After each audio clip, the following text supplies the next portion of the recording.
Subscribe to our channel by clicking the subscribe button. Click the bell button and enjoy the latest uploads from our channel.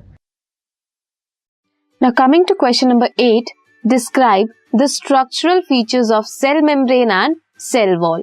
Cell membrane, सबसे पहले उसकी बात करेंगे. Cell membrane is a lipid bilayer. Lipid bilayer की बनी होती है embedded with proteins. कैसी बनी होती है? Lipid bilayer की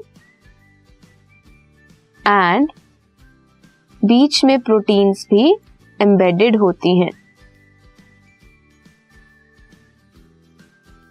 proteins this is lipid bilayer. Selectively permeable होती हैं आयंस के लिए या फिर किसी ऑर्गेनिक मॉलिक्यूल के लिए. सिलेक्टिवली परमिएबल होती हैं, सिर्फ सिलेक्टेड सब्सटेंसेस को, आयंस को, ऑर्गेनिक मॉलिक्यूल्स को ही एंटर या एग्जिट करने के लिए अलाउ करती है. इन्वॉल्व होती है in cell adhesion, ion conductivity करवाती है, cell signalling and it also serve as the attachment surface for several extra cellular structures. जो सेल के बाहर के स्ट्रक्चर्स हैं वहां पे मोस्टली सेल मेम्ब्रेन में क्या होता है, रिसेप्टर्स होते हैं जहां पे मॉलिक्यूल्स आकर बाइंड करते हैं. तो ये अटैचमेंट सरफेस की तरह भी एक्ट करती है.